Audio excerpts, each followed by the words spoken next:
Hey guys, welcome back to my channel. Just a massive thank you to everyone who's joining me, everyone who's watching, everyone who's subscribed. If you could do me a favour, just leave a like on this video. If you could share the video, get the algorithm started. If you like this content, and please feel free to leave a comment down below. I always read your comments. I always comment back. So if there's any recommendations of any cases that you want me to cover, then I'm more than happy to look into them.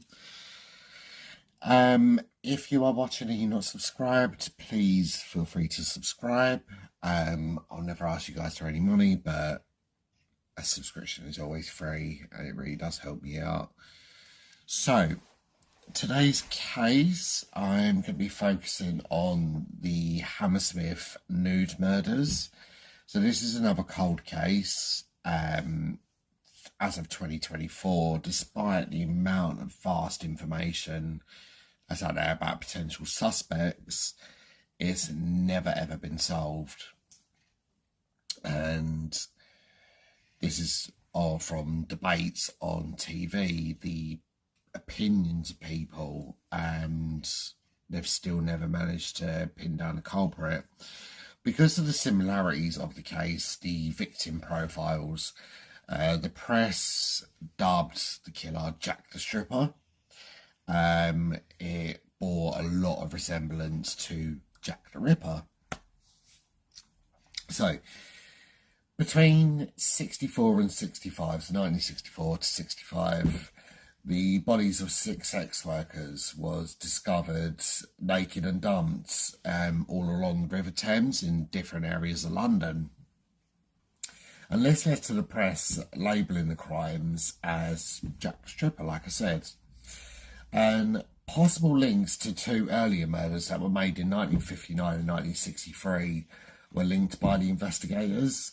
But as of 2024, the case obviously still remains unsolved. The only information that the police were going on at the time to try and find this killer was from a composite sketch and details of a car.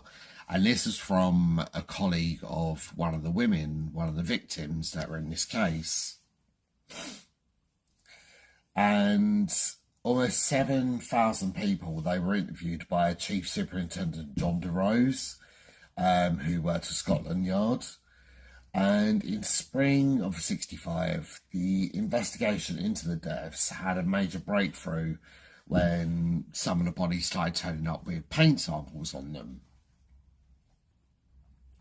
Now these samples, they were a match of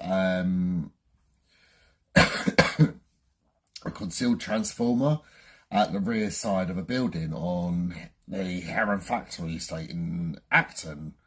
Now this estate was opposite a spray painting shop. Now not long after this, John DeRose, he held a news conference which he actually gave out false information on. Now he stated that the police had narrowed down the suspects to around 20 men, and this was just by elimination. He shortly after this stated it was now down to 10 and then down to 3 people.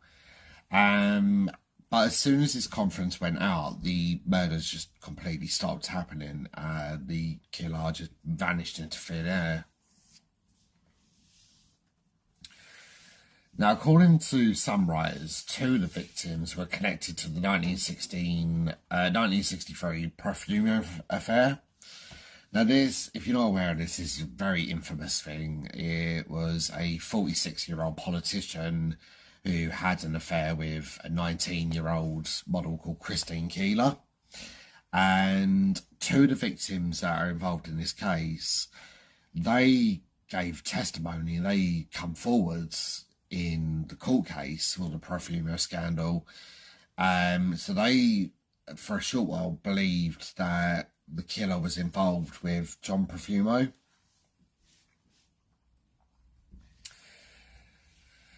Some of the other women, they were known to engage in underground party scenes, and also they appeared in some porn movies that were released at the time.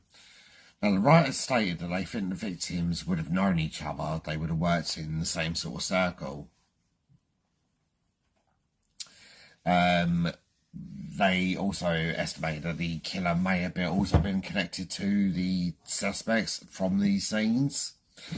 And out of all the suspects, only 5 of them have been spoken about quite profusely, quite well known.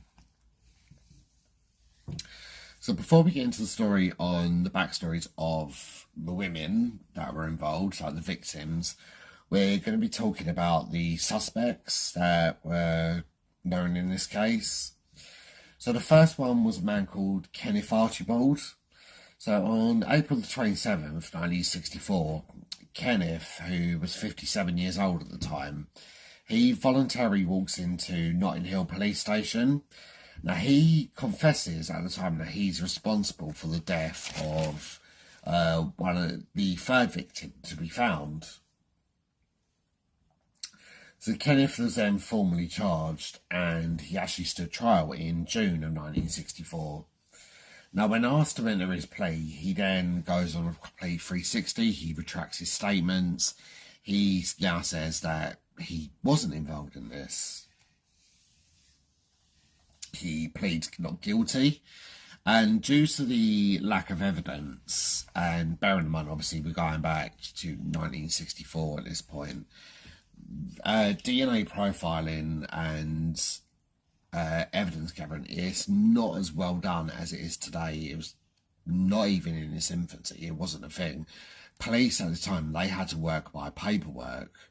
If you watched any documentaries on the Yorkshire Ripper and how they found him, you would know that, yeah, it was just stacks and stacks and stacks of paperwork, and the only reason that they found your Yorkshire Ripper and call him was due to a £5 note that was found on one of the victims, which was a brand new issue £5 note. So with this lack of evidence, Kenneth was then found not guilty on the 23rd of June by Mr. Justice Nude, sorry. Now, according to John DeRose, so the chief superintendent that we spoke about earlier, he said that the most likely culprit was a man called Mungo Ireland. Now, Mungo was a security guard who worked on the Acton estate that we spoke about a minute ago. He was originally from Scotland. Now, John had ID'd Mungo during an interview in the 1970s. So this interview was broadcast onto the BBC, and he codenamed Mungo as Big John.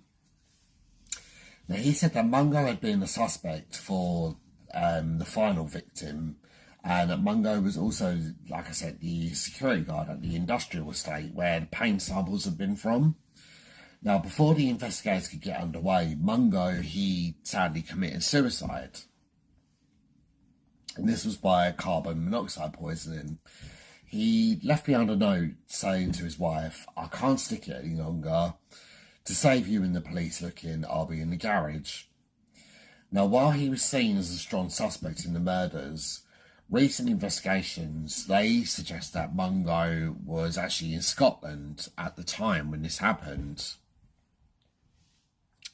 Especially around the time that the last victim was found. So, in their mind of some people's, he wasn't able to be Jack the Stripper. However, after Mungo's death, the killing sprees stopped, and this is one of the reasons why the case just went cold. Like, this killing's absolutely stopped, this killer actually vanished into thin air, and this was one of the strong beliefs as to why Mungo was the one who was guilty. So crime author Neil Milkins, he wrote a book called Who Was Jack the Stripper? And he was also a consultant for a documentary called Dark Sun, The Hunt for a Serial Killer. Now, he says, on the morning that Mungo Ireland was found, he was due to appear in Acton Court to face a charge of failing to stop his car after being involved in an RTA, so a road traffic accident. So it raises the question, did Mungo commit suicide, say, facing acting magistrates over trifling motoring charge, or did John DeRose push him over the edge with his press statements? The Scotland Yard Serious Crime Review Group reinvestigated the Hammersmith murders. Now, this resulted in another new conclusion that the circumstantial evidence against Mungo Island was really strong, and it was a view of the officers that were conducting the most recent review that he was, in fact, responsible. He was Jack the Stripper. Now, this was all despite his work records indicating that he was indeed in Scotland on the night of the final victim's death. However, Scotland Yard, they believed that these records had actually been falsified. That they believe he falsified it to him to say that he wasn't actually in the scene of the crime. The third person that was named came in 2001. So this was from a reformed gangster named Jimmy Tippett Jr. Now, he claims that during research, he uncovered evidence linking the deaths to heavyweight boxing champion Freddie Mills. Now, Freddie had actually died on the 25th of July 1965, aged 46. And this was after being found in his car with a gunshot wound to his eye. Now, according to Jimmy, other gangsters in the area at the time, and they were around during the era of the Cray twins. So these were Charlie Richardson and Frankie Fraser. They also long suspected Freddie of being the killer. And suspicion of Freddie also dated back to the early 1970s. And this was when Peter Neal, so he was a freelance journalist from Balham, he told police that he had received information in confidence from the serving chief inspector at the time that Freddie had indeed killed the women, and it was in fact common knowledge in the West End, with people commenting all the time, oh, Freddie did them in, Freddie Mills did them in. Now, these rumours have started from Frankie Fraser, who had actually informed a police officer named Bob Berry. And Bob, in turn, spoke to the Sun newspaper, especially to a reporter named Michael Litchfield. Now, Frankie also claims that Freddie also spoke to John DeRose to confess. However, when John published his own book and wrote about the Hammersmith Nude murders, he made no mention whatsoever about Freddie Mills, and the police have since dismissed all of these claims. And then a man called Peter McInnes, he put the allegations to an investigating officer, and he just basically went to the officer and said it was definitely Freddie, like it couldn't have been anyone else. And this officer, in turn, said that Freddie had never ever been a suspect whatsoever. In another book written by a man called David Seabrook before his death in 2009, was called Jack of Jumps. And this states that an unnamed former Metropolitan Police detective was the suspect. And this was on the opinion of several senior detectives that David had spoken to. A journalist called Owen Summers also raised suspicion on this unnamed officer in articles, and these were also published back to 1972. And 2 years later, the Daily Mirror journalist, they followed a similar line of inquiry in a book called Naked and Dead. Now, this officer was also considered by Detective Dick Kirby in his own book that was released in 2016. But obviously, with the evidence that was available at the time, or the lack of, shall I say, nothing else come of this. In 2002, two men, Jimmy Evans and Martin Short, alleged the culprit was Superintendent Tommy Butler, who worked for the Met Police's flying squad. Now, this was written in their own book, released in 90s. And this book was called The Survivor. Now, unfortunately, Tommy had died in 1970, aged 57, and this was a year after retiring. And interestingly, Tommy had actually been the officer investigating the Great Train robbery, and his death was actually reported the same day that Ronnie Biggs' memoirs had been published by the Sun newspaper. So the final main suspect was a man called Harold Jones. Now, this was actually put forward on a Fred Dyne's documentary, which was aired in 2011, called Murder Case Book. So, Harold was put under suspicion because he was already a convicted murderer, convicted double murderer. So, Harold, he was born on the 11th of January 1906 in Wales. And he had been convicted of the murders of an 8-year-old girl called Frida Burnell and an 11-year-old girl called Florence Little. And these were in 1921 when he was aged 15. Now, he stood trial at the age of 16, but because of his age, he couldn't be put forward for the death sentence. And instead, he received a life sentence and served around 20 years in prison. He was released from Wandsworth Prison in 1941, aged 35, and this was for exemplary behaviour while he was inside.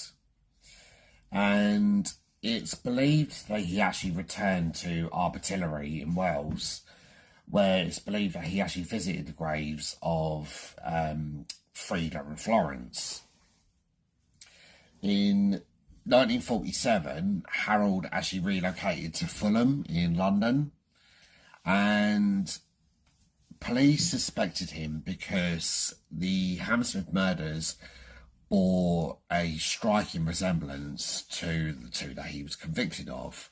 There was no sexual assault, but it was extreme violence used. But due to the poor record keeping, like I said, obviously everything was done by paperwork. He wasn't actually considered a suspect at the time, and Harold died in 1971 from bone cancer. And writer Neil Milkins, who wrote Who Was Jack the Stripper in 2011, he concluded that Harold was actually responsible after researching him for another book called Every Mother's Nightmare. And Neil had traced Harold's movements at the time and wrote he turned up in Fulham in the late 1940s, going by the name of Harry Stevens. He stayed at address in Hastercombe Avenue, and this was until 1962 when he disappears without a trace. And he remained elusive for the next 3 years, and this was obviously at the same time as the murders. Now, recently in January 2019, Harold's possible involvement was then re-examined in an hour-and-a-half documentary called Dark Sun, The Hunt for a Serial Killer, which we spoke about earlier. And this show, there were Professors David Wilson, Professor Mike Berry, and Detective Jackie Moulton.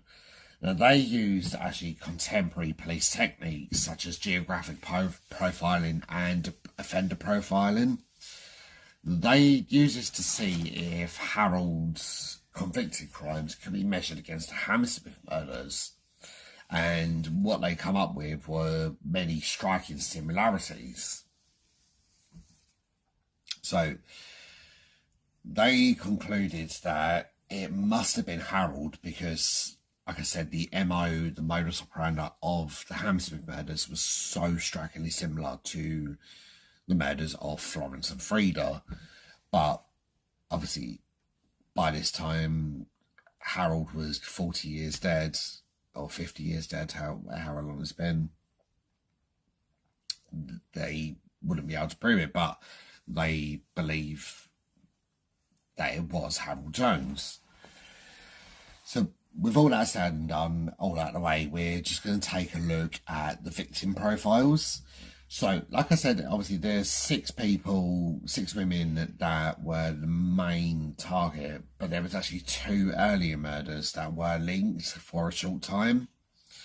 And one of the major reasons that the police didn't start looking from the get-go was that all these women were sex workers.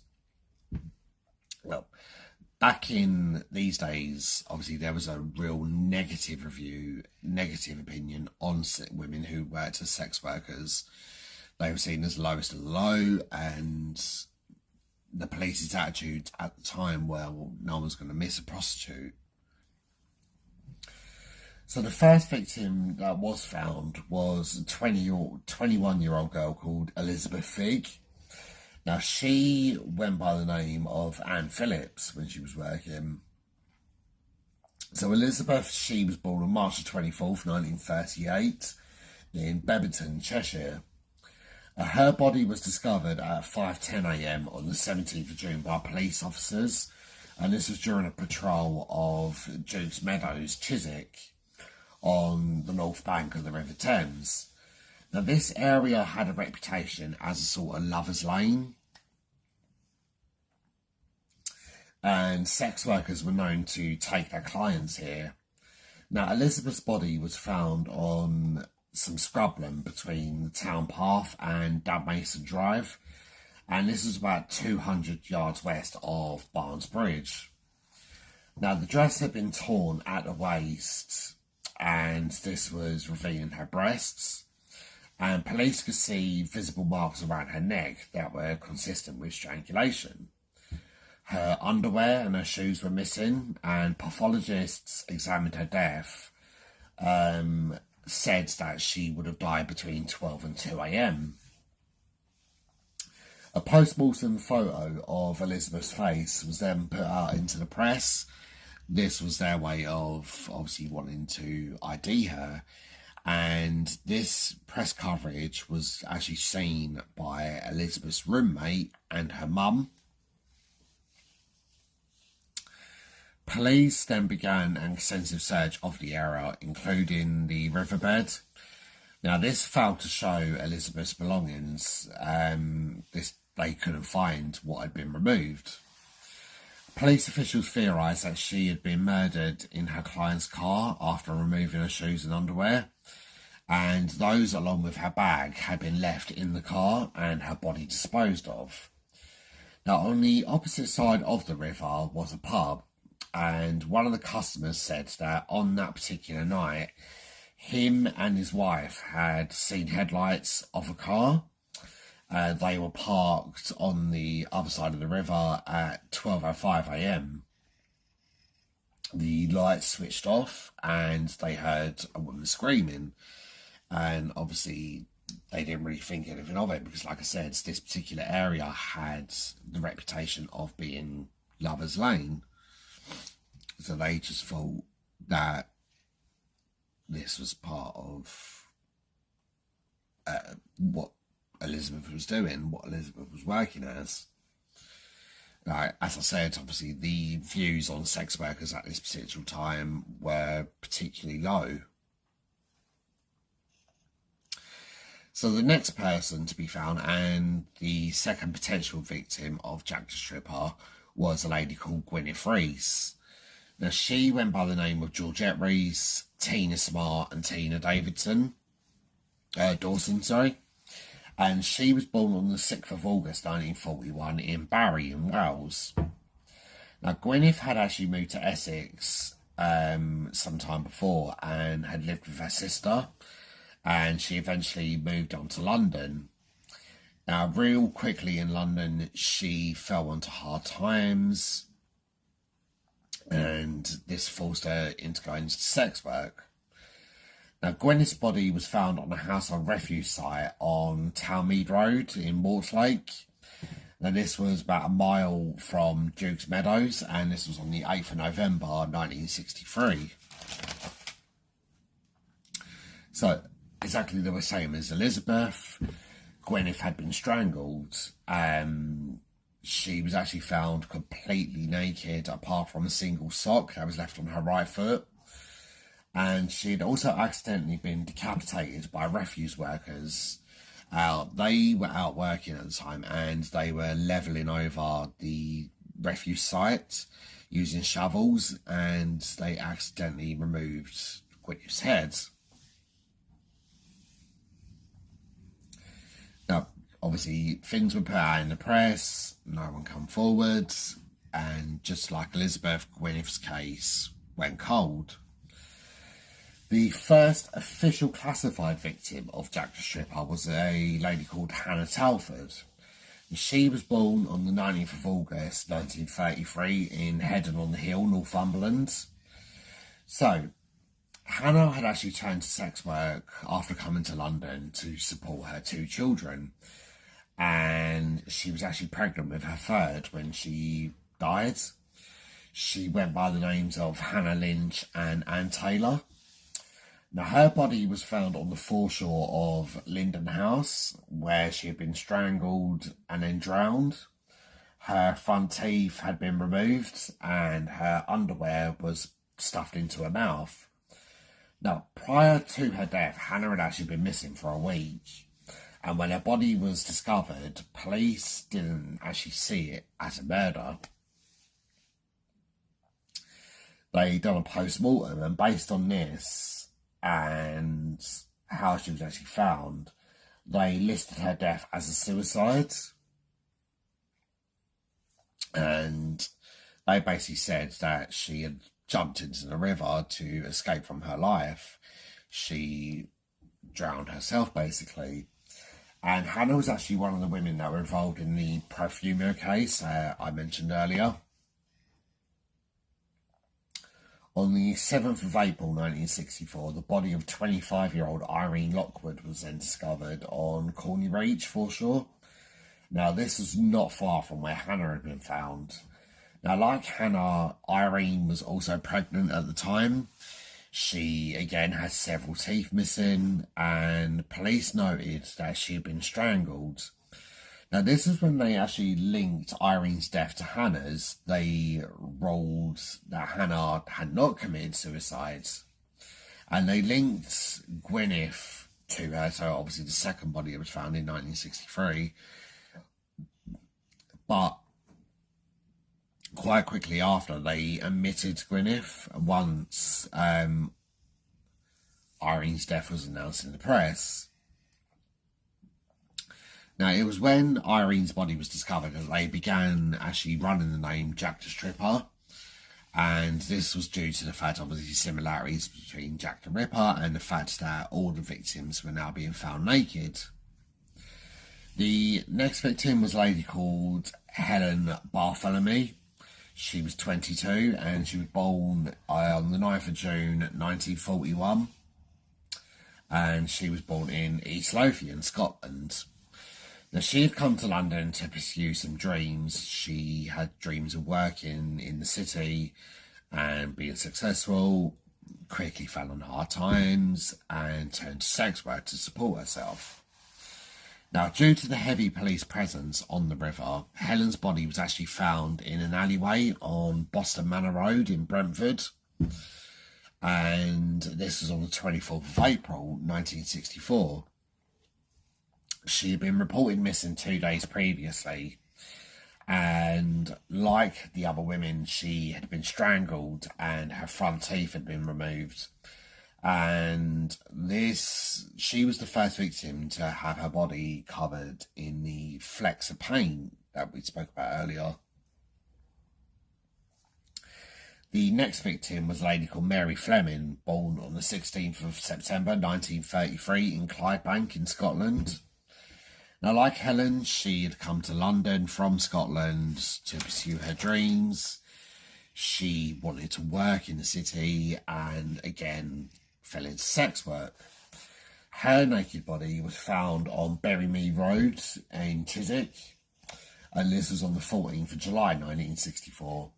And like the others, she too had been strangled and had her front teeth removed, and her body had the same paint specks on it. Now, several residents said that they actually heard a car speed up and rev off on the particular night that they believe that she died on.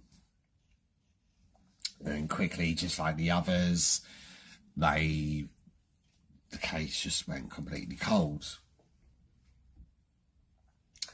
The next victim was a lady called Frances Brown. Now, there's a bit of confusion on Frances. A lot of reports name her as Margaret McGowan.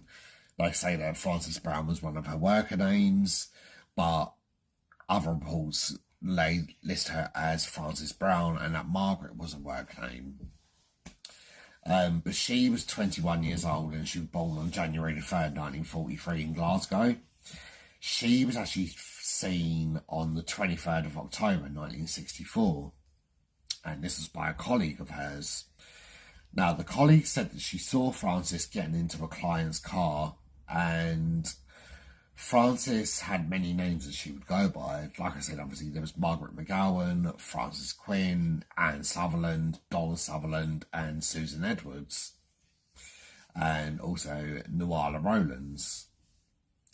Now, around a month later, her naked body was found on the 25th of November 1964. She was found on a car park in Horton Street in Kensington, where she had actually been strangled. Her front teeth were missing. Again, her body bore the same blue specks on it. And Frances' clients were said to be on more of the higher class. She would usually go for businessmen and politicians. And like Hannah, Frances was also one of the women that testified at the Profumo scandal. Now, her colleague gave the police the biggest clue yet in regards to the case. She gave the identity of the car that she saw, which was a grey Ford Zephyr. And she also gave a description of the man. So this is what you see in the thumbnail. This is the only two leads that the police were going on to try and find this man. The final victim that was found was a lady called Bridget O'Hara. She was 27. She was born on the 2nd of March 1937 in Dublin. And like the others, she came to London and fell into sex work, fell pretty quickly onto hard times. She was using the name Bridie O'Hara, Bridget Moore.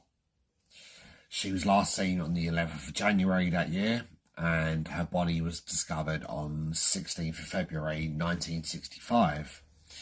This was next to the storage shed at the Hayden Trading Estate in Acton, Heron Trading Estate in Acton, sorry. So this was the same estate that Mungo Island was a security guard. She, like the others, she was naked, she'd been strangled, and front teeth were missing. She was covered in the same paint flecks, which were then traced to the electrical transformer. Now, her body showed signs of being kept warm, and it was said that the transformer was a real good fit for this. And despite the amount of evidence that obviously we were talking about earlier, nothing else came forward. You know, they strongly believed that Mungo was the perpetrator. He may as well have killed Bridget. But obviously, like I said, the paperwork proved that he wasn't in the area at the time when Bridget was found, when Bridget was murdered. So obviously the cases, they still remain cold as of 2024. I'm not sure if they're still being worked on. I know what they say is that no case goes dead. It just goes cold until it's solved. There could be someone that's still working on the case, but in all chances, Whoever was responsible for these murders, they are now long dead. And they would have lived their life as a free person, knowing that they were never going to be caught, because they knew they weren't the same way as Jack the Ripper. They probably studied Jack the Ripper and how he got away with the crimes. And like Jack the Ripper, there was a lot of suspicion on various people, but nothing else come of it. So unfortunately, that is all I've got for you guys today. As always, I will continue working. I've got a really interesting case coming up next week. It's just mainly time restraints at the moment. I'm just doing these shorter cases at the moment. But I just want to thank you all for joining me. Please leave a like, leave a comment. I always read your comments. Please share this video. And if you are watching without subscribing, please consider subscribing, hitting the notifications bell. I try and aim for a Friday each week, but obviously sometimes it just doesn't work out. Like today, I'm recording this and releasing this on Sunday. But I appreciate each and every one of you for giving me the chance, and coming up to actually a year of doing this. So I started this in August last year, and we're now in July. So coming up to the year anniversary of this channel, I want to get your suggestions, guys. So please fill me with any suggestions. I want to do something really big and successful for the year anniversary, because you guys work so hard. I try and put a lot of effort, as much as I can, into these videos, and I want it to start paying off, obviously. And I can't do that without you guys, because you guys are amazing. So with all that said and done, I just want to leave off with a massive thank you. Thank you for giving me your time, and I will see you guys next week for the next true crime story with Silhouette. Take care, and I'll see you soon.